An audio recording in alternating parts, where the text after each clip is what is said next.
117 all. Joe Ingles to inbound. Ingles. Over to Randle. Randle got it off in time. Oh, he's cold-blooded! Timberwolves win!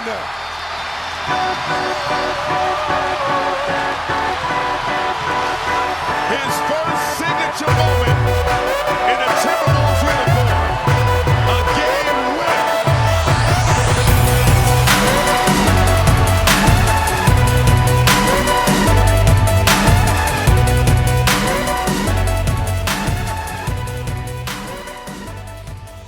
Welcome to Wolf Brothers Podcast. Jake Jaderson, Taiwan.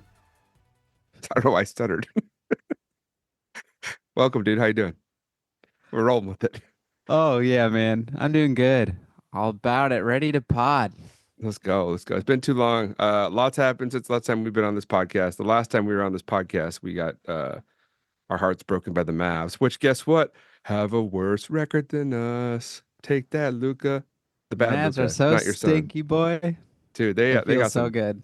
sogginess Dude. going on right now. And in a shocking twist that nobody would have seen coming after looking at the top 100 rankings before the year, Darius Garland is actually better than Derek Lively. So, I mean, what a shocker that ESPN was wrong about that one. I will say, Lively likes Legos. He seems like a cool dude off the court. That's my He does thing. too. Miles Turner's really into the Legos. I didn't know Lively was too. Yeah. It was hilarious that they had Garland so far down. But last year, he literally couldn't even eat, so he lost 1,000 pounds. Dude, before we get into the last few games, lots happened since that game. Did we ever talk about Denver? I don't think we did. No. Yeah, crazy. Okay, hold on. We'll get there in a second. I saw a recent power ranking at the NBA, and they had a 6th. I'm like, that's wild. They had only 2 teams from the East. It was a weird ranking, but the East is not very good. Hold on, let me pull this up because I saw it and I was like, that can't be right. Because I don't know about you, but neither of us are very excited about how we've played, especially the stretch of 3 losses we had. Even the last 2 wins were gross wins. Yeah, we've been eking out wins and getting some stinky losses. Okay. Oh, yeah. Yeah, see, NBA.com has a 6th. Just crazy. Nice. I know. Cleveland, number 1. Golden State, number 2. Oklahoma City, number 3. With Chet, they're number 1, but no Chet for like 12 weeks is bad. Boston 4. Houston 5. Us 6. Who would have picked Houston over us? Crazy. Dallas 7, which seems high. Denver 8, which seems low. Los Angeles 9, and Memphis 10. That's interesting. I don't know, man. Yeah. Couple preseason predictions that went horribly wrong for me. My take that the Pelicans were spooky. That was wrong. Horribly wrong. Yeah. The skinny Zion thing was all just was all folklore. Zion is not back. I wonder. I must have got duped by AI because it really he was really looking good in those photos. Yeah, I mean, it's funny that they give the Western Conference champs so much. I feel like such a bump just about reputation because we've been so bad. All right, let's talk where we've been. So Dallas was a devastating loss. We talked about Dallas, but then we turn around, go up against the Denver Nuggets. Man, oh man, oh man. Heat pack himself. Aaron Gordon goes on an absolute heater. The dude cannot miss a shot. Michael Porter Jr., who had been ice cold, drops 26 points. Like, what is happening? Wait. Aaron Gordon, like every second or third game we play him, he's Steph Curry. It's absolutely ridiculous. I don't know. It's not every game against us, but he has so many heaters against us. It's so dumb. Christian Braun played amazing, although in the end, he this is the game where he had that dunk. He yammed it on Gobert. And then Got a little after frisky. that Here's was really Here's bad. my take on that. This it wasn't the celly that bothered me. It was that he took the celly and he forcefully moved into the person he just dunked on. It's one thing to celebrate on someone or to stare someone down, but when you physically move into someone, you've crossed the line. That's the little chart they do. Um, if you're gonna screw around, you're gonna find out kind of thing. Like he definitely Yeah. crossed the threshold. And Gobert has a hmm reputation. Like you can trigger that guy. What's your take? Yeah, what it was stupid. I don't even maybe Christian was just so pumped he didn't like He just went, yeah, mean to get saw red. that quiet and right, Rudy's face. Like honestly, I could give him the benefit of the doubt and see that, but he did it. So Yep. I was just impressed they didn't toss Rudy because I thought Rudy was gonna get tossed because he reacted pretty strongly near like the neck area. But honestly, when refs are like tough enough to realize that a situation is diffused and Yep. they Great. like let it I play thought it out, was. I really respect it. So I I did. loved the just double tech. I agree. That's awesome. I agree. At a 4 minute mark, with 4 minutes, 17 minutes left, Denver had a 97.2% chance of winning. They were up 111 to 102. And yet we just kept coming back. Huge shots by Na, who played amazing. He had two massive shots towards the end. Julius Randle played amazing in the stretch. And then Anthony Edwards hits that dagger 3-pointer, hits the little floater. I mean, it was reminiscent of the emotions I had during Game 7. Like it was such an epic comeback win. It wasn't. Come on, After the it was loss to great. after the losses to the Lakers, after the loss to Dallas, I was in the deepest trenches of darkness. That game to me was Game 7. That's how I felt. Matt, I saw Game 7 very shortly after the birth of my son, and I don't know which of those days was a better day for me. I Okay. loved this win over Denver, but that day is easily it's competing with the best day of my life. Yeah. So that was great. We beat Denver. Bad loss to San Antonio. I don't even want to talk about that. It's just a bad loss. Like these are games we should win. Now, Chris Paul absolutely picked us apart. yeah, it was a back to back, and what I'm learning is Ant is It terrible was on back to backs. it was one of those back to backs where we got in at like 4:30, Yep. and a lot of the like I don't know the like tough guy logic is like no excuses, it shouldn't matter. But anybody who's looked at this stuff a long time in the NBA, it's not that you have to lose those games. Like players shouldn't make excuses, whatever. But they do lose them more frequently, and weird things happen on schedule losses. Yep. So it happens. Yeah, it was a really really bad loss, but also we understand. I wish that we'd lose a back to back to, a good team. I'm trying to think of a team I'd like to lose to. I don't want to lose to anyone. Um, then we play Charlotte, and we rip off three really good wins here. Charlotte, Chicago, Portland, pretty dominant in every win. Edwards is playing awesome. Almost scores 40 against Portland. Looking good. Things are looking up. We're back. Wolves back. And then we go to the pits. The darkness. A terrible, awful general soreness less Miami. Maybe one of the worst losses of all time. Heart-wrenching. How did that game end? I'm trying to remember. I just remember. That's right. There's an and one. Oh, this is so bad. This is so bad. So Okay. okay. Yeah.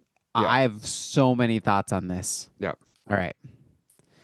Everyone was absolutely livid at Finch for that game. Yeah. Finch deserves some blame. I think Mike Conley deserves some blame because He's the point guard. He's the veteran. It was chaos at the end on offense and defense. I think he deserves some blame. Ant deserves some blame because Ant got back screened on. Supposedly we weren't supposed to switch. And then also he took the ball in bounds too early, so we couldn't switch plays. All right, here's a tip that I learned from Chris Paul. I started doing when I played is when most NBA players do this, I think, but like veterans is when they're waiting to throw the ball in bounds, they'll never stand out of bounds. You have to stand in bounds so that the ref cannot hand you the ball until you are 100% sure you're ready. You can't wait out of bounds for them to hand it to you. If you want to make sure that that never happens, so on every single play, you should always be standing in bounds until you're ready for them to hand it to you.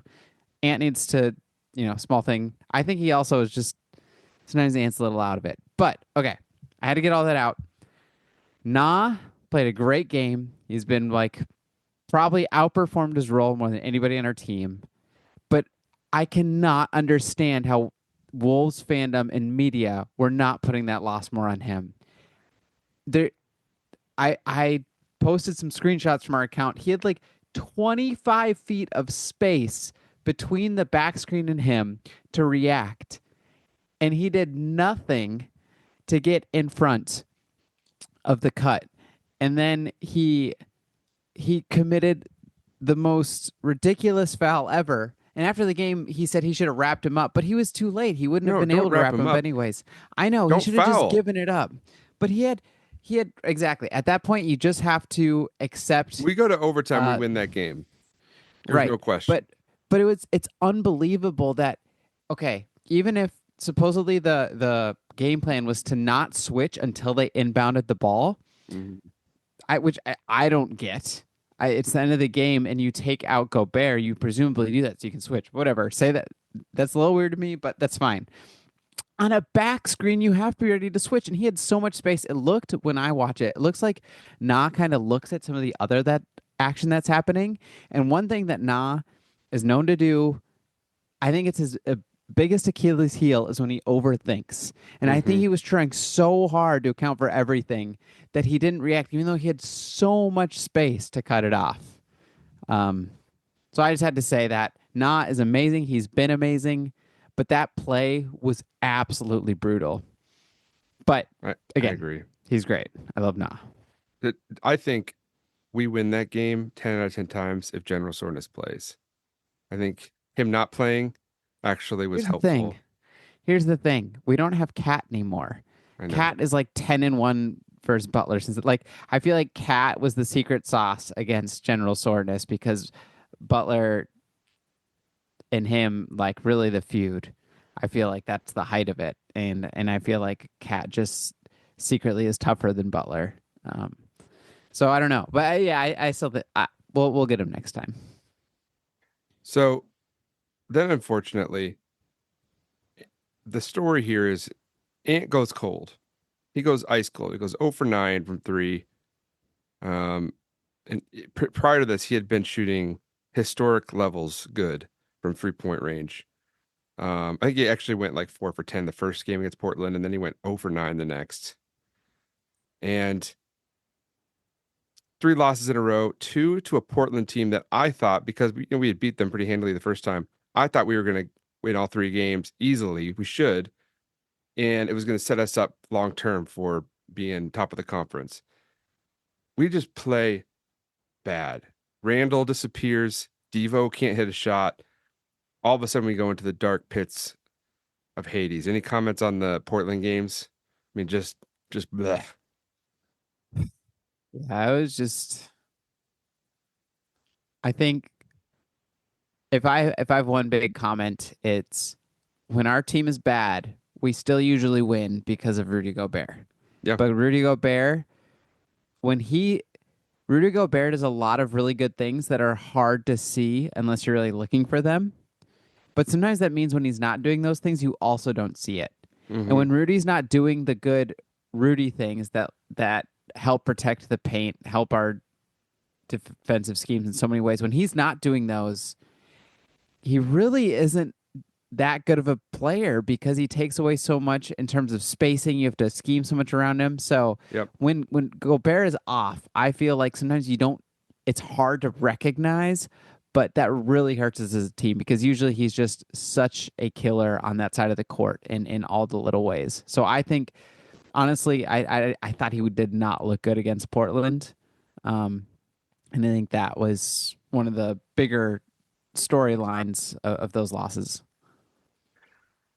So after giving up, not giving up, but after like how like if you're a drug addict and you relapse and you go to Oh yeah. like rehab, You're that really speaking my language. Yeah, that's I'm that's following. that's how I felt. Like I'd relapsed into the Minnesota Timberwolves darkness. Because for so long I was living, I was high on life. I wasn't high off the drugs. I was high off life, really loving everything about life. I love the Timberwolves. We're back, almost conference champs, and then go to the pits. But then a glimmer of hope.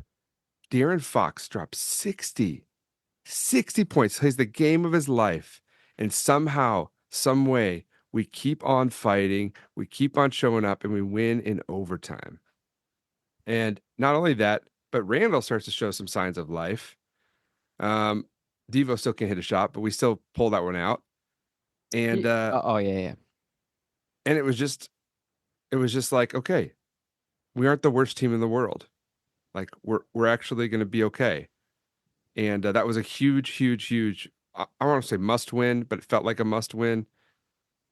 Um, and It then was a must win yeah, because I an NBA championship would be nice, but I would sacrifice anything for the NBA Cup. And if we don't win that, we have like statistically it's still technically possible, but there's basically no chance. But we still have a chance to qualify and yeah, we probably need to win out and there's a good chance we need to win one of these games by a lot or something, but yeah. it's still possible. So yeah, the season's still in bounds. I genuinely would like I'd be so happy if we won the NBA Cup. Yeah. Well, Portland was our matchup. Just brutal. I'm gonna be thinking about that forever. Okay. Uh, So we go up against Phoenix, you know, we're pretty cocky. We've beaten them the last 4 games, and they don't have KD or it's kind of like General Soreness. I almost wish they had Beal because we own Beal. But Devin Booker just plays out of his mind. I think he had something to prove. Chip on his shoulder. People were saying Ant's better than him, which he is. And he comes out, just torches us. Things are not looking good. Going into the fourth quarter, we are down by quite a bit. And Julius Randle is back. Is Juju. back. Julius Randle's back, and so is Dante. Aju. Finally hits a shot. Man, he's been ice cold and finally breaks out of the slump, scores 15 points for us. Ant was a corpse until the fourth quarter, but then he came alive, and third quarter was okay. Um, Again, not saying it's a must win, but it felt like that loss would have been right back into the darkness. Like I had finally seen the light, back to the darkness. Great win. Great game winner. Give me your take on the game winner. What happened there? So, according to the last 2 minute report, it was not an offensive foul, but he did travel. Okay, I tried to Um, zoom in on it and I didn't see a travel. the Was it a pivot travel foot? the travel wasn't on the step back. It was Oh, okay. after he caught the ball and he traveled. Yeah. But it's travel that happens like they've missed multiple travels on game winners so far this year. I feel like Much more that Tatum Tatum's travel. was Happy feet. absolutely hilarious. I feel like the traveling call in the NBA is a spirit of the rule kind of thing. It's like as long as you don't break the spirit of the rule, like they shouldn't call it. There are yeah, that Like, happens, but have you that seen one was a that travel. LeBron travel where he takes like 6 steps on the Yeah, layup? that's not a spirit of the rule. Okay, I'll Or be the honest. Russell Westbrook Some travel where he sometimes walks, takes 3 steps, and then starts dribbling. sometimes when a superstar is on a fast break Mm-hmm. and they're not going to dunk it, or even if they are, I feel like there's no one around them. they'll intentionally travel sometimes Just to make a just to like statement. show like I don't care. I know they're not going to call it on me. I honestly feel like I've seen that before. It's just kind of a power I move. think that's what Russ did. If yeah, I think it's a pretty sick power move. I think the greatest power move ever would be like if there's zero point 0.1 seconds left and you have two free throws and it's tied, and for the first one to just airball it by like 10 feet on purpose and say I don't need it and drain the second. But the second is to intentionally travel knowing they won't call it on you. That's amazing. Um, Oh, okay. But the buzzer beater. Um, so first of all credit goes to our MVP Jingles. Um, mhm. he had about 700 and I don't know 20 assists per 36 that game because he came in for literally the last possession and got an assist, passing it inbounds. He's now our inbounds guy because we don't have slow mo. And Jingles is actually really good for that because he's a good passer. He's experienced. He's smart. He's not going to get rattled. But he's also tall. And one of the hard things with inbounds passes is height because you can only get so much space. So I think low key, he's a good person to have there. Ant wasn't open on the first one. And yeah, Randall's able to get separation. I think some people are overstating like Randall's abilities in the clutch. I'll be honest. I watched every like game winner buzzer beater attempt he's had in his career, and let's just say his percentage was not very good, but it was awesome, and he was able to create space, so he did great. I It was unbelievable. He got it barely off, and it was absolutely electric. So Yeah. happy for him. Honestly, Yeah. I feel like that's the new dynamic right now is Ant and Randall figuring out kind of the because they're both guys who need the ball to score. Um, and figuring out that rhythm. I never liked the my turn, your turn kind of thing. It's kind of like who's feeling it tonight, who's in the zone. And yeah, it'll be interesting to see that dynamic improve. Right now, let's go bird's eye view. What are the main in your if you're diagnosing our team, Dr. Jake, you're in the office and Chris Finch comes to see you. You've got your white doctor's coat, your stethoscope, and Finch sits on the little doctor's bed.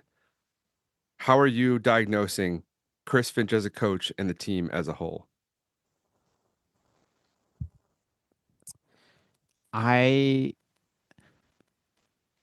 I have some I have some specific things for the team. I think more so for the team than for Finch that come to mind. I'm concerned about Ant's lack of playmaking this year. His playmaking, his Mhm. this percentage has gone down. Some of it's because his drives have gone down. He's been shooting more threes, which I think the shooting threes is great. Some of it I think is Cat was a better fit for Ant's playmaking.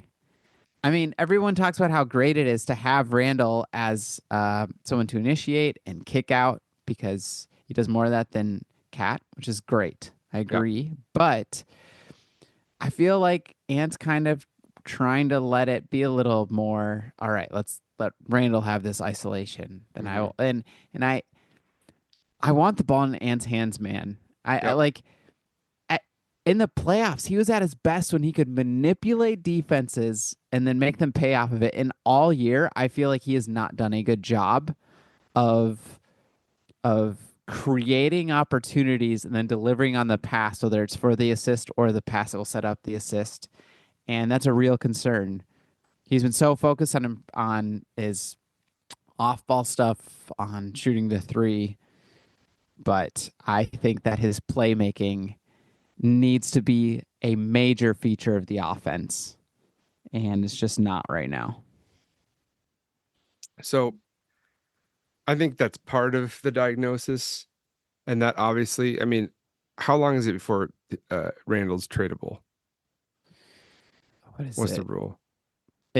I I forget. is it December or But like something? there's a world where Yeah. we realize it's just not a fit, and Conley's like, we're gonna move Randall and figure something else out. And think. I'm not like hitting the like. I'm not Oh, saying I'm it's not all either. bad. I'm not. I'm just Yeah, saying that I'm that's with you. one of the weaknesses in our spacing Yep. because of him too. Yeah. Yep. No, I'm with you. Um. So Can I I. actually bring up one other problem, or Yeah, that's unless you fine. have That's something to fine. say? No, you go. You go. And this is because this also is about Randall partially is the Randall and Nas minutes. Mm-hmm. Um, I should have looked up the numbers on this, but offensively, there's a lot that can look good with that, but they've been rough defensively. If you look at our defensive rating when Rudy's on the court, it's Mm-hmm. actually like 107. It's pretty similar to what it was with him on the court last year. It's really good. We're a really, really good defensive team when Rudy plays, Mm-hmm. but when he doesn't, we are bad. And obviously,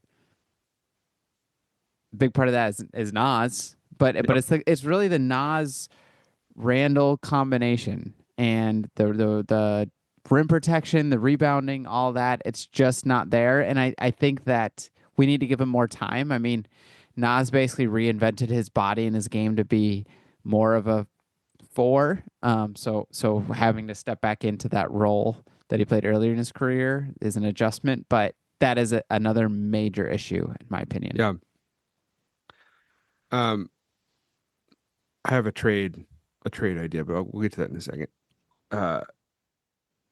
I think the issue too has Conley, injured or not, has had a major drop this season. And he's obviously he's had the hand injury, so his shot's been off. He's been a bit broke. I feel like though, even just all around, he doesn't defensively, he's been bad.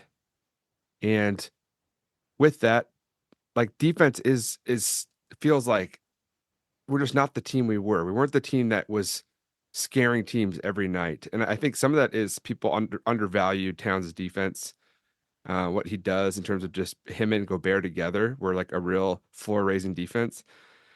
Even though he made boneheaded moves, that people point out the dumb fouls, the um, boneheaded, you know, whining that he would do, all that. But they don't realize like just him. He's just an amazing basketball player all around, and you take so Well, much of it for granted.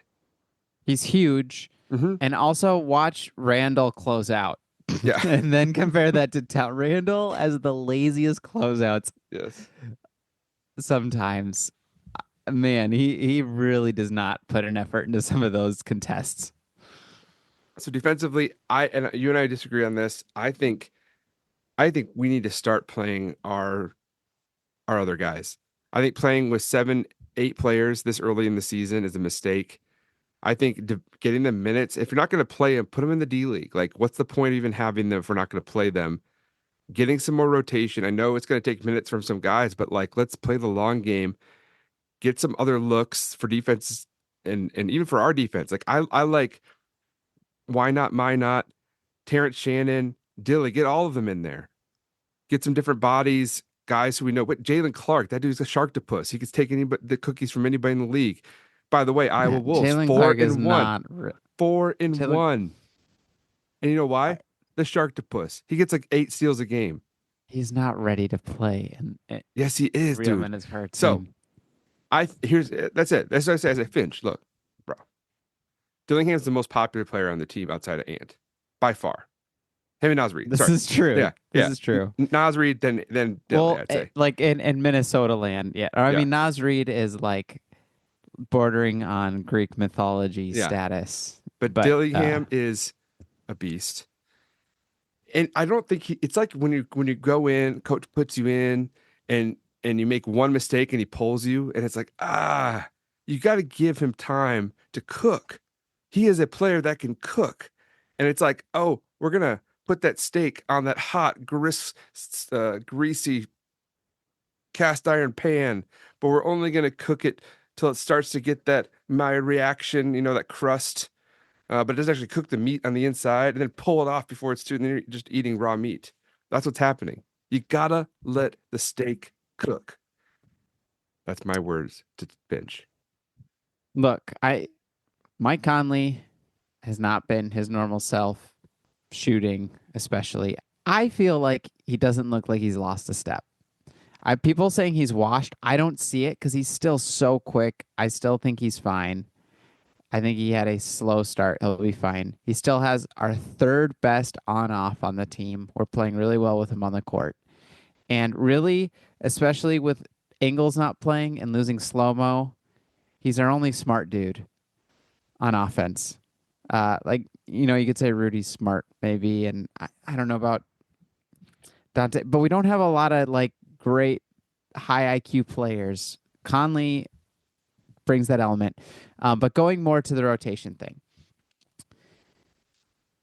I'm okay if Finch played more players, but it almost certainly would make us a worse team. I think the argument that the reason why we are getting losses is because we're playing our eight best players is just wrong. There is no way that playing a 19-year-old point guard is going to help us get more wins.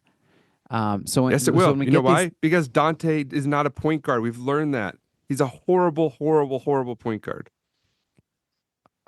I'm right. Admit it. I'm right. I don't admit it. No, I disagree. You think he should be our point guard, our backup point guard? Yes. No. He's a. I actually think his playmaking to Rudy has been really good. But here's what I'll say. Dante is I implore Dante to start doing some gnashing. So gnashing is when you drive, but there's nothing there, and instead of going up for a layup or kicking it right out, you keep your dribble alive, and you can kind of a lot of times Nash would do it where he'd like curl back into the paint, but you can also just dribble it out. But what happens is you don't force up a bad shot or a bad pass or something, and Dante doesn't have the length to make plays off of that, and he's not a good finisher. And even when you drive and you would it's called gnashing because Steve Nash did it all the time. Yeah. People close out, they do rotations, they people panic when someone drives. Like things change. So you often create advantages after the fact that way. Not actually tried to do this last game. I don't know if it was versus the Suns or versus the Kings, but he tried to do it, and actually I think Jim Pete called it out, which I was really happy about. But then he ended up traveling at the end because he just jumped around like he never played basketball before. It was weird. But I think if Dante but especially Dante would do more of that, it would help a lot. But I think the theory for Dante at point one, I think he's fine there as a backup point guard, especially who's initiating offense in the playoff for us. It's Ant. If you want someone next to Ant, you want someone who can space the floor. You want a combo guard next to him. What's more important than someone who can create lots of pick and roll advantages is someone who can be great off ball and be solid on ball. Especially with Randle taking so much to initiating responsibilities. I think Dante's fine there. I just think Dante is so good that we need to, and Na is so good, we need to find ways to play our three guards, Dante, Na, and Ant, and Conley, 4. How are we going to get them enough minutes if we're giving Dillingham 15, 20 minutes a game right now? I love Dillingham. I think he's probably my favorite player in the NBA to watch. He is absolutely electric. He is a rookie point guard, but I don't think he's going to make us better right now. I'm going to give you two players, player A and player B, and I want you to tell me who you think these players are. Player A, assist percentage for their career. So you know what that stat is? Percentage of teammate field goals a player assisted while they're on the floor. Player A, 14.7. Player B, 44.5. Okay. I'm going to give you... Is it Dante and Dillingham? No. Oh. You got one right. Is Dante DiVincenzo, who's played most of his career off ball? Hold on. Value over replacement. 6.7 versus 97.8. Value over replacement is an accumulative stat. Yes. Let me find a better stat. you could use like BPM or something if you wanted something that wasn't accumulative. Man, I should be Okay, asking you these hold on, stats. hold on. Assists. I- Career 8.0. Sorry, 2.3 player A, 8.0 player 2. Okay, so Dante DiVincenzo Yeah. and 8.0.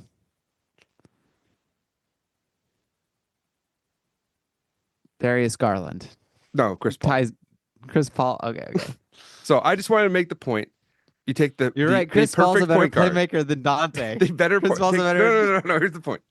You Dude, you got me. take you take a true point guard, the point guard, right? Compare him to Dante, the point guard DiVincenzo, and you see glaringly that he should not be at the point. Okay, the guy 17% of the time a guy gets the ball from Dante, miss. I mean, 93%. That would be 83. amazing. 83%. 83% of the Miss. time they make it. Miss. But Why? it's not He's assist not a point guard. percentage. He's not a point guard. He's not a point It's guard. not. Okay. You don't understand that stat. These are my takes. Let's move on. Okay. Okay, I've got like 5 more minutes. So, a couple things I wanted to hit on before we wrap this up. For one, shout out to the Iowa Wolves. They've been awesome. They just lost to Indiana, first loss of the season. Leonard Miller, absolute beast. Torched. He was great. Knicks has been great. Look, we've got some good speaking of players in the incubator. yeah, no, there's some incubation going on. There's some eggs that will hatch just fine. But speaking of Knicks, Cat has been an absolute machine. Cat's been amazing. He's nice transition, the bro. league. Hey, Nice bro, you see that? Knicks, let's go. Yeah, no, Dude, Cat's we've been been awesome. potting since 2015. That's So, true. That's true. Technically, if you Yeah. take out the 8-year hiatus. Yeah. Towns Towns one been other thing I awesome. want to say is, or ask you is, after Randall's buzzer, what's your favorite game winner or buzzer beater from the Wolves? I have an answer. What's your answer? You go first. So, the Andrew Wiggins versus OKC when he banked the like 30-footer. So epic. For some reason, Andrew Wiggins against OKC was always like Michael Jordan. But that one, and he's like laughing after. It was so great. I remember that. I need some time to think about that. Probably one of Tyus Jones' game winners, dude. That dude was Tyus Stones, man. That's who we need. That's that's a trade right there. Dante for Tyus. Who says no? Probably the Suns. No, they would not say no. They would do that we can't do that with our salary cap situation. But if that were possible, Dante is way more valuable. I know, but not to me, because I love Tyus Jones. Same. I mean, Tyus is from our home, not just Minneapolis. He's an Apple Valley boy. And he's a city in Taiwan. What's the third city? What? The third city in Taiwan? The third city? Yeah, not Taichung? Taipei. Yeah, Taichung. Tyus Jones. Yeah. Okay, sorry. Last thing. The trade. Who says no? Dante DiVincenzo when he's available. Why are you trying to trade Dante? He's such a good fit for us. Julius Randle for Karl Anthony Towns. Okay, that sounds pretty nice. I think we should do it. I do wonder, like, are you in support of just getting rid of the salary cap altogether? No. I'm in support of getting rid of max contracts. I'm serious about that. It makes it so that the real max players are by far the best in the league because they're not paid as much as they should be. So if you can do that hack and get one of those, you have a major advantage. So I get rid of the max contract. It's also kind of more free market. Yeah. Like, I don't know. I feel like screw teams over though. Especially in case of an injury. It's like they pay, if we'd have to pay Ant like $80 million a year. Look, I don't know if it's actually a good idea, but they did it back in the day. I mean, Michael Jordan made over half the team's salary for the Bulls, and they still won a bunch of championships with that in the second three-peat. Any last thoughts? Anything else you want to hit before we wrap it up? I think that covers it. I'm feeling good. I know we've played not so good a lot of the time. I really think it takes time to gel. We said that Yeah. before the season. A bunch of us were like, or a bunch of people were like, we got to give it at least 20 games. And then after 12 games, everyone's like, we are so screwed. Yeah. So this is what happens when you have big changes. Yeah. And Carl Towns was so good at basketball that losing him is going to change things a lot. Yeah. We've got a kind of interesting schedule coming up. We're gonna play Toronto, which should be a win, but RJ Barrett's been on a heater. We got Boston after that, which is always going to be a hard game. Easy dub. Yeah. Houston is playing really well. Sacramento, tough 3 games in a row. Then we play the Clips, Lakers, Clips, Lakers revenge game. There's a subplot. We need to dominate. And then we got Golden State, New York, Golden State. That's going to be a brutal stretch. But I don't know. I just feel like we're going to own Golden State. I don't know what it is.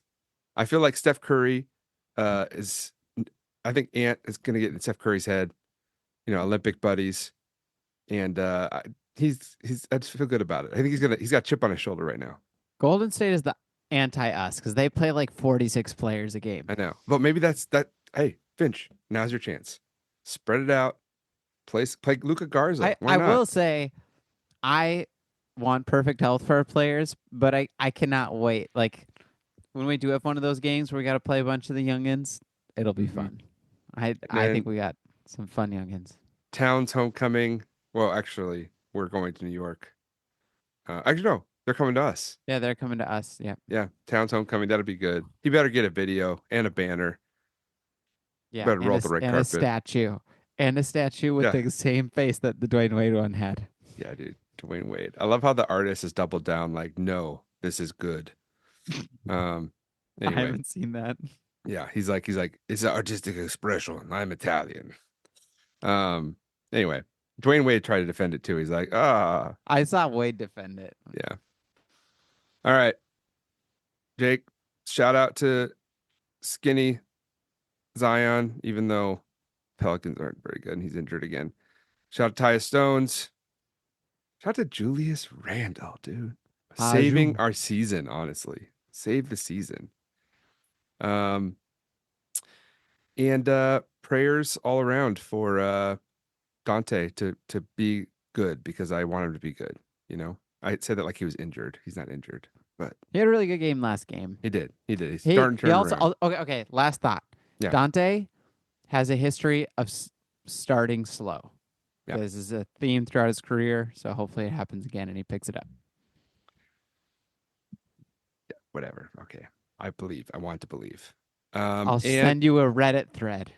And shout out to the legend Nas Reed. Until next time, Wolf Brothers out. Ow!